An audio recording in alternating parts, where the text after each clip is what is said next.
नमस्कार, स्वागत है आपका बिग फाइट लाइव में। आपके साथ मैं हूं श्वेता मिश्रा। मौके बनते जा रहे हैं इन दिनों सूबे में हादसे। यही हकीकत है, जो चिता की आग पर भी रोटियां सेक लें, वही तो सियासत है। जी हां, मरुधरा में भी इन दिनों यही हो रहा है। सपोटरा से लेकर सादुलपुर और लालसोट से लेकर डूंगरपुर, हादसा हो या कोई आंदोलन, लाश पर सियासत होना तो मानो जैसे अब रवायत बन गई है। तभी तो सरकार के तमाम प्रयासों और संवेदनशीलता के बावजूद हर मामले को राजनीतिक रूप से तूल दिया जा रहा है। हादसा जहां भी हो, सियासी तंबू वहीं गाड़ा जा रहा है।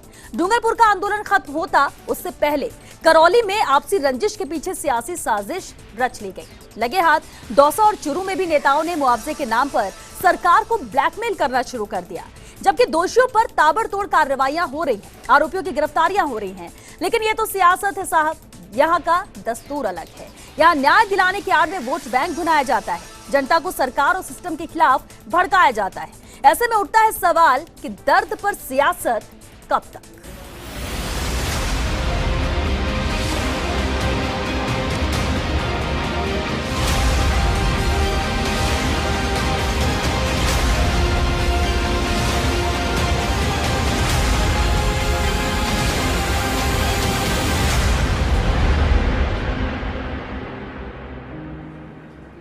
चलिए रुक बिग फाइट का करते हैं। अहम सवाल है, सपोटरा से सादुलपुर तक क्यों है घमासान? सरकार की संवेदनशीलता पर क्यों सवाल? न्याय की है मंशा या है विपक्ष की चाल? हर हादसे में क्यों मचाया जा रहा बवाल?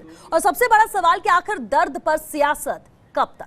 बिग फाइट में बहस आज जिसे है मुद्दे पर, और बहस के लिए हमारे साथ मौजूद है खास मेहमान। चले उनसे रूबरू करा दे आपको। हमारे साथ बीजेपी विधायक मदन दिलावर जी हैं, कांग्रेस नेता सुरेश चौधरी जी हमारे साथ हैं, वामदल नेता लक्ष्मण सेन जी हमारे साथ हैं, और साथ ही पूर्व आरएएस अधिकारी सुरेश सिंधी जी भी हमारे साथ हैं। बहुत स्वागत है आप सभी का बिग फाइट लाइव में।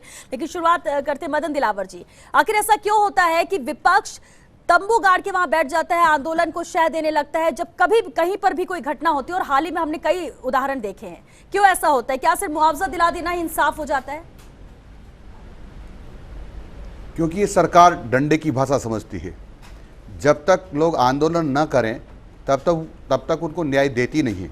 उसका एक उदाहरण है, अलवर जिले की एक बलात्कार पीड़िता ने 90 दिन हो गए हैं और उन्होंने प्रधानमंत्री जी को, राष्ट्रपति जी को और मुख्यमंत्री जी को पत्र लिख करके और इच्छा मृत्यु की मांग की है। यानी अभी 90 दिन होने के बावजूद भी अभी तक उसके आरोपी पकड़े नहीं गए हैं, क्योंकि वहां अभी तक किसी ने धरना और आंदोलन नहीं किया है।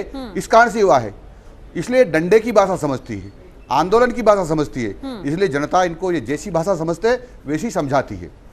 लेकिन हर मुद्दे को आंदोलन बनाने की विपक्ष की रणनीति अब हो गई है, ये भी कहा जा रहा है। हर मुद्दे को राजनीतिक रंग देने की कोशिश। विपक्ष का दायित्व है कि लोगों को न्याय मिले। अब किस तरह से न्याय मिलता है, सरकार कैसे समझती है, उसको उसी प्रकार से समझाने का प्रयास और विपक्ष करता है।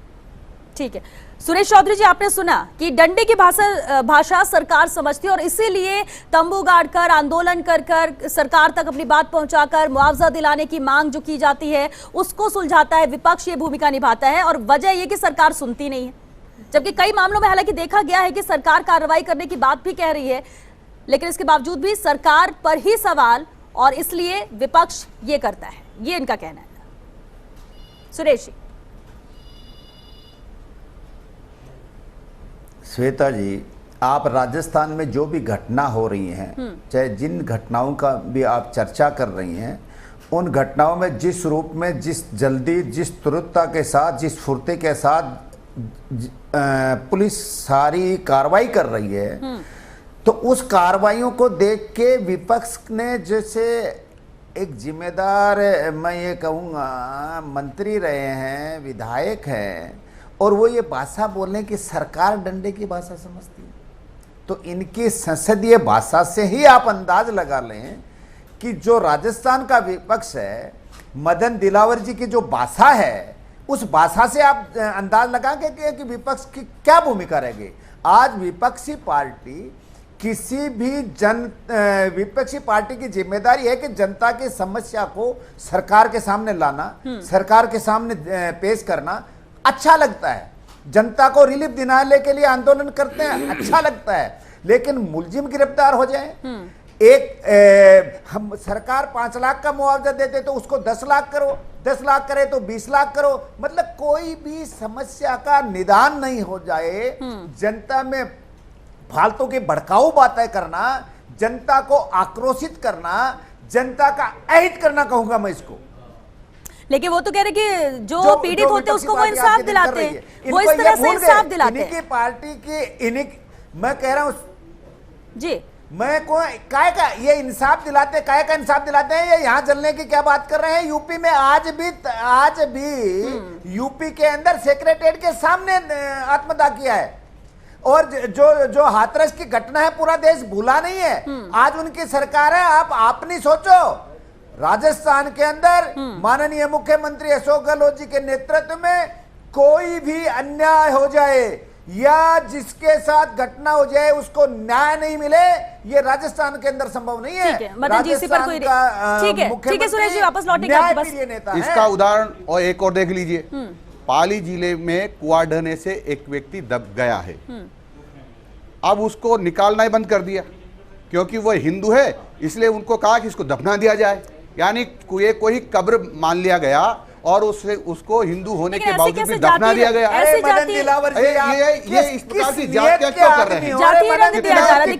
नीचे से भी जो दब गए उनको निकाला गया है, पर कुएं में दबने के बावजूद भी उसको नहीं निकाला गया। वो हिंदू है, उसका अंतिम संस्कार धर्म से जोड़ रहे हो, ढंग से करना चाहिए था, लेकिन कितने निकम्मापन है सरकार का, कितना निकम्मापन है आप लोगों का। ठीक है सर उस मुद्दे पे नहीं जाते, लेकिन लक्ष्मण सेन जी हमारे साथ है। लक्ष्मण जी, क्या ऐसा लग रहा है कि सूबे में जो घटनाएं हो रही है उसको राजनीतिक रंग दिया जा रहा है, या वाकई में आप मानते हैं कि यही रास्ता है, इसके अलावा कुछ है नहीं? देखिए ये श्वेता जी, ये बात ठीक है कि राजनीतिक रंग दिया जा रहा है, लेकिन लोकतांत्रिक देश के अंदर, प्रदेश के अंदर जहाँ संसदीय व्यवस्था है वहाँ किसी भी घटना पे पक्ष हो विपक्ष हो सबको ही बोलने की आवश्यकता है, कार्रवाई तीव्र कार्रवाई करने की आवश्यकता है। दिलावर साहब ने तुरंत ही अपना जो मुख्य एजेंडा है उस पर इस बहस को ले आए, हिंदू मुसलमान के रूप में ले आए। मेरा कहना है कि इस देश के अंदर जो परिस्थितियां चल रही हैं, जो वातावरण बन रहा है, यह इस देश की संसदीय लोकतांत्रिक प्रणाली के खिलाफ बन रहा है। ये दोनों राजनीतिक दल, मैं ये नहीं कहूंगा कि केवल बीजेपी, दोनों राजनीतिक दल की यह भूमिका है कि इस देश को पूरी तरह से बर्बाद करने की स्थिति में। आज जीडीपी गर्त में जा रही है, आज बेरोजगारी दुनिया भर की बढ़ रही है, 45 सालों का रिकॉर्ड टूट रहा है, महिलाओं पे अत्याचार हो रहे हैं, महंगाई बढ़ रही है, लेकिन केवल इनको सियासत करनी है, इनको राजनीति करनी है, सिर्फ हिंदू मुसलमान करके, पाकिस्तान हिंदुस्तान करके इस तरह की राजनीति करनी है। क्रिएटिव काम, रचनात्मक गतिविधियां इनकी टोटल ठप है। सरकार का दायित्व है कहीं भी कोई घटना होती है तुरंत पुलिस कार्रवाई करे। आज पुलिस की क्या स्थिति है? पुलिस खुद अपराधी के रूप में काम करने लगी इस देश की और इस प्रदेश की। यूपी का सवाल आए तो पुलिस की बिल्कुल गैर जिम्मेदाराना कार्रवाई, कोई कार्रवाई इनके खिलाफ नहीं। राजस्थान में आए तो राजस्थान में डूंगरपुर उदयपुर का संभाग देखिए आप, किस तरह से इन लोगों ने टारगेट कर करके 26 FIR दर्ज किए, 300 लोगों के नाम जब्त किए हैं, जबकि ये स्थितियां हैं कि वहां की समस्या को नहीं हल करने की बजाय उनके ऊपर आपराधिक मुकदमे करके और लोगों को फंसाए जाने की कार्रवाई। लेकिन जिस तरह की हिंसक घटनाएं वहां पर हुई हैं, उसके बाद क्या रास्ता? हिंसक घटनाएं के लिए कहीं कोई जगह नहीं है। हाँ। लेकिन ये उकसावे की कार्रवाई जो इस प्रदेश के अंदर या इस देश की विभिन्न राज्यों में चल रही है, ये बहुत घातक है इस देश के लिए, इस देश की व्यवस्था के लिए, इस देश की लोकतांत्रिक व्यवस्था के लिए बहुत घातक है। और ये दोनों राजनीतिक दल कर रहे हैं। मैं भारतीय जनता पार्टी को किसी तरह से भी इससे मुक्त नहीं कर सकता, किसी तरह से भी इनको साफ वो नहीं कहा जा सकता। ये सबसे ज्यादा रूप से घृणित रूप से इनका कार्रवाई चल रही है इस देश के अंदर। इस देश के अंदर विभाजन करो और अपनी देश के विरोधी, जनता के विरोधी, आज किसानों के बिल लाए, पार्लियामेंट में कहेंगे प्रश्न नहीं पूछ सकते, सवाल नहीं पूछ सकते। अरे भाई पार्लियामेंट होती किस लिए? सवाल पूछना मना, सवाल करना मना, जवाब देना मना, और इस तरह से थोप दिया गया। एजुकेशन पॉलिसी ले आइए, एजुकेशन पॉलिसी की भी यही स्थितियां इस देश के अंदर पूरी तरह से कॉर्पोरेट के हवाले करने का, इस देश को बेचने का काम है। मोदी जी ने कहा था इस देश को बिकने नहीं दूंगा। अरे मोदी जी आज देश की तमाम संस्थाओं को बेच रहे हैं, BSNL को बेच दिया, रेलवे को बेचा जा रहा है, देश की एयरपोर्ट्स को बेचा जा रहा है। ये क्या हो रहा है? ये देशभक्ति की बात है। ठीक है लक्ष्मण जी, लेकिन एक बात, इस पूरी बात में एक बात आपने ठीक कही कि बिल्कुल राइट्स है, यहाँ पर विपक्ष हो या कोई भी हो आप आंदोलन कर सकते हैं, आप विरोध दर्ज कर सकते हैं, ये बिल्कुल ठीक है, लोकतंत्र है और हर किसी को आजादी है, फ्रीडम है। लेकिन सवाल ये उठता है कि क्या हर चीज पर, हर घटनाओं पर हम इसी तरह से करेंगे और ऐसे ही रास्ता निकालेंगे जबकि इंसाफ नहीं होता, या फिर कई मामले ऐसे देखिए कि कार्रवाई हो जाती है लेकिन इसके बावजूद भी ऐसा होता है। लक्ष्मण जी देखने को मिलता है इस देश के अंदर ब्रिटिशर्स के खिलाफ भी हुए, यहाँ इस देश के अंदर ऐसी बात नहीं है और शांतिपूर्वक आंदोलन है। आज ये भड़काऊ स्थितियां जो चल रही हैं ये केवल जाति बिरादरी के नाम से और धार्मिक लिहाज से ये इस देश के लिए, इस देश की मानवता के लिए खतरा पैदा करने की कोशिश की जा रही है, जो बहुत खतरनाक स्थिति बनती जा रही है। बिल्कुल स्थिति खराब रहेगी। सुरेश सिंधी जी भी हमारे साथ है, पूर्व IAS अधिकारी है। सुरेश सिंधी जी देखिए, अब एक बात ये भी सामने आ रही है कि हादसे को बहाना बनाकर निशाना साधा जाता है, सरकार पर ही क्यों निशाना साधा जाता है? अगर कोई छोटा अधिकारी हो, कोई डॉक्टर हो, किसी कंपाउंडर से भी गलती हो जाए तो अगर कार्रवाई के लिए दूसरे रास्ते भी होते हैं और अगर उस लेवल पर ना हो तब फिर सरकार पर निशाना साधा जाए या धरना आंदोलन किया जाए तो समझ में आता है। लेकिन आजकल तो एक ट्रेंड सा चल गया है कि हर छोटी बड़ी चीजों के लिए एक ही रास्ता अपनाया जाता है। क्या वाकई में आप मानते हैं कि सही है या फिर इसे अपने फायदे के लिए इंटेंशनली किया जाता है?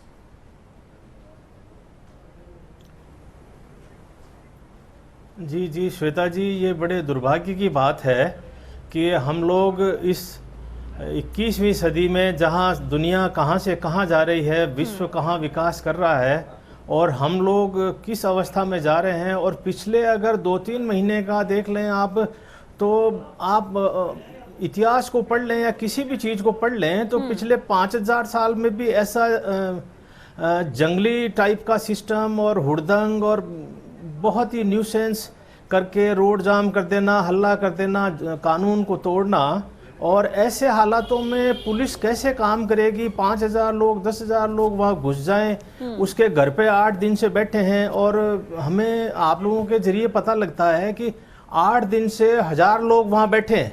2 रुपए की मदद किसी ने भी नहीं की उनको 50 किलो गेहूं नहीं दिया उस परिवार को। सिर्फ हुड़दंग करना, सिर्फ न्यूसेंस करना, और हुड़दंग और न्यूसेंस करके क्या हासिल होगा? इससे जो पुलिस और अन्य जांच एजेंसियां हैं उनमें भी विलंब होता है। मान लीजिए उसको 15 दिन में वो एक जांच करके आपको केस पुलिस सॉल्व करके दे देती, 15 दिन तो उसको उलझा दिया वहाँ टेंट तंबू ताड़ने में और लॉ एंड ऑर्डर की व्यवस्था बनाए रखने में। और जो ही पुलिस को केस जांच के लिए देते हैं तो दूसरा ग्रुप मांग करता है कि नहीं ये तो CID से जांच करवाओ, SIT से करवाओ, CBI से करवाओ। जो हाथरस वाला केस है उसमें SIT कर रही थी, इस पे पहले तो पुलिस से करवाया, पुलिस 3-4 दिन कुछ थोड़ा बहुत करती है तो SIT आ गई बीच में, SIT ने कुछ किया तो अब CBI आ गई। अब विलंब तो प्रक्रियात्मक हो गया, काम करने नहीं दिया जाए, हुड़दंग किया जाए, भीड़ इकट्ठी कर ली जाए। ये बड़ी अजीब सी बात है कि ऐसे भीड़ करके, हुड़दंग करके और किस चीज़ का प्रमाण दे रहे हैं हम कौन सी? मुझे नहीं लगता कि जो बर्बर युग होगा, कोई जंगली युग भी रहा होगा 1000 साल पहले, तब भी कोई इस तरह का न्यूसेंस होता होगा। बिल्कुल, जो अब जो देखने को मिल रहा है। लेकिन सवाल ये उठता है कि न्याय दिलाने की आड़ में कौन अपने हित साधता है, कौन जो मासूम या पीड़ित होते हैं उनको अपना हथियार बनाता है, ये भी एक अहम सवाल है। लेकिन मदन दिलावर जी, एक और सवाल उठता है कि क्या जिस क्षेत्र में होते हैं आप, एक बात ये भी आती है कि उन घटनाओं को ज्यादा तवज्जो दी जाती है कि जिस क्षेत्र में है, आपका वोट बैंक क्या है, कौन सा कास्ट को लेकर है, जाति को लेकर है, किस में हमें आवाज बुलंद करनी है, कहां पर अपना फायदा हो रहा है। राजनीतिक तौर पर जो राजनीतिज्ञ हैं वो इस बात का खास ख्याल रखते हैं, यानी कहीं ना कहीं अपना फायदा है। फिर हम चाहे दौसा की बात कर लें या हम सपोट्रा की बात कर लें या फिर राजेंद्र राठौर जिस तरह से पहुंच जाते हैं या फिर किरोड़ी लाल मीणा पहुंच जाते हैं, सवाल तो ये उठता है और इसलिए विपक्ष को लेकर कि आखिर जब अपने क्षेत्र में चीजें होती हैं तो आप आवाज बुलंद करने लगते हैं। क्या वाकई में उन मासूमों को इंसाफ दिलाने के लिए, मुआवजा दिलाने के लिए आप लोग ऐसा करते हैं? भारतीय जनता पार्टी के जागरूक लोग हैं और अन्याय के खिलाफ लड़ने वाले लोग हैं, इसलिए जहां भी अन्याय होता है वहां पहुंचते हैं। यदि में हम सपोर्टर नहीं पहुंचते तो उसको सरकार आत्महत्या का रंग देने की कोशिश कर रही थी। ये कोशिश कर रही थी, ये खुद ने पेट्रोल छिड़काया, खुद ने आग लगाई है।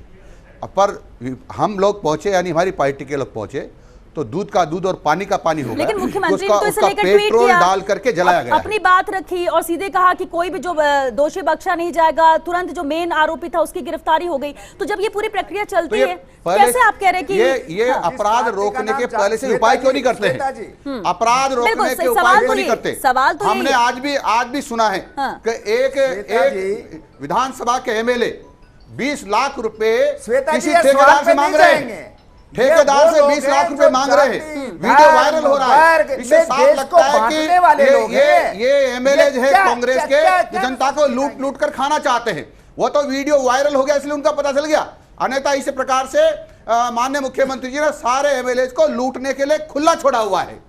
ये क्या रक्षा करेंगे लोगों की, क्या अपराधियों को पकड़ेंगे? अपराधी तो इनके इर्द गिर्द घूमते हैं, इसलिए लेकिन विधायकों को जनता ने चुना है और ज्यादा जिम्मेदारी विधायकों की जनता के प्रति होती है। ठीक है सुरेश जी, सुरेश जी हौसले बुलंद हैं कांग्रेस, सुरेश चौधरी जी, वजह से अपराधियों के, बलात्कारियों के, जलाने वालों के। जी जी अच्छा एक बात बताइए, ठीक है आपने कहा कि हौसले बुलंद है, जब हम राजस्थान की बात करते हैं क्योंकि विपक्ष में बीजेपी है, जब हम यूपी की बात करते हैं तो सरकार में बीजेपी है, वहां पर भाषा जब आप सत्ता पक्ष में होते तो अलग हो जाती है, जब विपक्ष में होते तो अलग हो जाती है। और इसे बीजेपी के लिए नहीं कांग्रेस के लिए भी है। कोई भी पार्टी जब सत्ता पक्ष में होती है तो अपनी नीतियां अलग रहती हैं, कार्रवाई करने के तरीके अलग होते हैं, जब वही विपक्ष में होती है तो उन्हीं बातों के खिलाफ आवाज उठाती है। सुरेश जी, और ये सिर्फ हम राजस्थान की बात नहीं कर रहे हैं, हम यूपी की बात कर रहे हैं, दूसरे राज्यों की भी बात कर रहे हैं, आम जन से जुड़ी हुई बात है, क्योंकि वही घटनाएं किसी दूसरे राज्य में होगी तो विपक्ष उसमें सवाल उठाएगा। श्वेता जी जी श्वेता जी मेरी बात को गौर से सुने। इनके एमएलए जी मैं कर कहता रहे हूं हैं, कोई भी राजनीतिक सुनिए सर, सुनिए। कोई भी पार्टी हो, खिलाफ अन्याय हो रहा है, राष्ट्र वो बड़ा सुन नहीं रहा है, राष्ट्र बड़ा है, माननीय एमएलए राष्ट्र कर रहे हैं। ठीक है सुनिए सर, सुनिए सर। हाँ राष्ट्र क्या ये तो ऐसे चिल्लाएंगे, इनका काम चिल्लाना है। मैं कह रहा हूं कोई भी देश के किसी भी नागरिक को कानून हाथ में लेने का अधिकार नहीं है, नंबर 1। किसी भी राष्ट्रीय संपदा को जलाने का अधिकार नहीं है, नंबर 2। याद है आपको मुख्यमंत्री जी ने चाहे का गेट तोड़ा था, की बात हो, याद है चाहे कांग्रेस हरियाणा की बात तोड़ा हो, था, कांग्रेस की कहीं की भी बात हो, सचिवालय का कांग्रेस का काम है ये राष्ट्र एक कैसे रहे, पता होना चाहिए, मजबूत कैसे रहे, और जिस व्यक्ति को न्याय दिलानी है उसको न्याय कैसे मिले। ये अन्यायी लोग हैं, ये बीजेपी वाले अन्यायी लोग हैं। राष्ट्र अरे लोगों को लूट के खा रहे हो, एक एमएलए एक ठेकेदार से 20-20 लाख रुपए मांग रहा है, जहां माननीय एमएलए कह रहे हैं धर्म की बात है की सरकार है हमारी जो अनुसूचित जाति के अत्याचार कर रही है, सुन नहीं रहा है। और ये जिम्मेदार व्यक्ति के स्टेटमेंट है। मदन दिलावर जी, मैं कह रहा हूं कि आप जैसा जिम्मेदार आदमी ऐसी घिनौनी मैं जिम्मेदारी के साथ कर रहा हूं, मैं जिम्मेदार कार्यकर्ता के नाते कर रहा हूं। ठीक है सुरेश चौधरी जी, अभी आपने कहा कि ये अन्यायी लोग हैं, ये अन्याय करते हैं। सुनिए सुरेश चौधरी जी, ठीक है सरकार न्याय करती है, ठीक है, उद्देश्य भी, लेकिन आप अभी इन्हें बोल रहे हैं कि अन्यायी लोग हैं, ये आपको कह रहे हैं, ये कह रहे हैं कि न्याय दिलाने के लिए जहां पर भी अन्याय होगा वहां पर ये खड़े रहेंगे, और यही वजह है कि विपक्ष के तौर पर बीजेपी उस जगह पर मौजूद होती जहां घटनाएं होती हैं। लेकिन एक सवाल यह भी उठता है कि क्या इन घटनाओं के नाम पर ब्लैकमेलिंग शुरू हो गई है? क्या ब्लैकमेलिंग शुरू हो गई है कि आप अगर ये कीजिए, सरकार से ये मांगे हैं, बिल्कुल सही है, मदद मिलनी चाहिए, जो पीड़ित परिवार है उसको मदद मिलनी चाहिए, लेकिन राजनीति क्यों ऐसे मुद्दों पर? अलवर क्यों सरकार पीड़िता को न्याय दिलाई है ना? मैं राजस्थान में कह रहा हूं, भाजपा किसी भी जागरूक मुद्दे के लिए वो जनता के बीच जाए, जनता की आवाज बने, 90 दिनों में जनता के सहयोग करे, हम स्वीकार करेंगे। लेकिन भारतीय जनता पार्टी के लोग आग लगाने का काम करते हैं, जनता को भड़काने का काम करते हैं, उन गरीबों के घर पे कब्जा करने का काम करते हैं। ठीक है सुरेश जी, जनता समझ गई है, मदन दिलावर जनता सब समझती, यही तो है, नेता भी समझ जाए ना सर, चाहे वो सत्ता पक्ष में हो या विपक्ष में हो सर, नेता भी समझ जाए, जनता तो सब समझ रही है। लक्ष्मण सेन जी, अब कहीं ऐसा नहीं लगता कि दुर्घटनाएं या ब्लैकमेलिंग का जरिया बनती जा रही है? छोटी बड़ी दुर्घटना के पीड़ित को न्याय मिलना चाहिए, लेकिन तरीकों की बात हो रही है, रास्ते की बात हो रही है। जी मैं बताना चाहूंगा इन दोनों राजनीतिक दलों को, प्रमुख राजनीतिक दल हैं देश के, इनके चरित्र में कोई फर्क नहीं है, दोनों एक ही तरह की इनकी नीतियां हैं, एक ही तरह का इनका चरित्र है। जैसे यूपी में ये नहीं बोलेंगे, दिलावर साहब नहीं बोलेंगे, यूपी की घटनाओं पे नहीं बोलेंगे, दिलावर साहब राजस्थान की घटनाओं पे बोलेंगे, कांग्रेस यूपी की घटनाओं पे बोलेगी, राजस्थान की घटनाओं पे अपनी आलोचना को बर्दाश्त नहीं करेगी।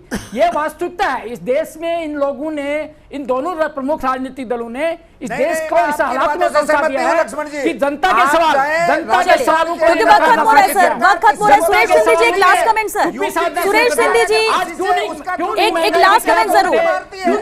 ये जो दर्द आम जन का दर्द है, क्या अब इस पर सियासत चलती रहेगी ऐसे ही? आत्महत्या कर या रहा आपको लगता है कि इसमें उसमें लगाम पूरी लगाने की गलती जरूरत भारतीय जनता पार्टी, है? सुरेश सिंधी लेकिन जी, स्थितियां ठीक ये है कि सर। दोनों की लक्ष्मण सिंह जी, ठीक है। दोनों की एक ही पॉलिसी है, एक ही ठीक है। नीतियां हैं। सुरेश बिल्कुल सिंह जी, बिल्कुल देश के लगाम अंदर, इस लगाम देश को लगाने बर्बाद की करने सख्त की जरूरत नहीं है ये और वास्तविकता है। कानूनी एजेंसियां, पुलिस और न्यायपालिका अपना काम करती हैं। ये बिल्कुल गलत तरीका है इनका मैडम, ये बिल्कुल गलत तरीका है। आप देखेंगे कि 2 राज्यों में 2 घटनाएं हुई हैं।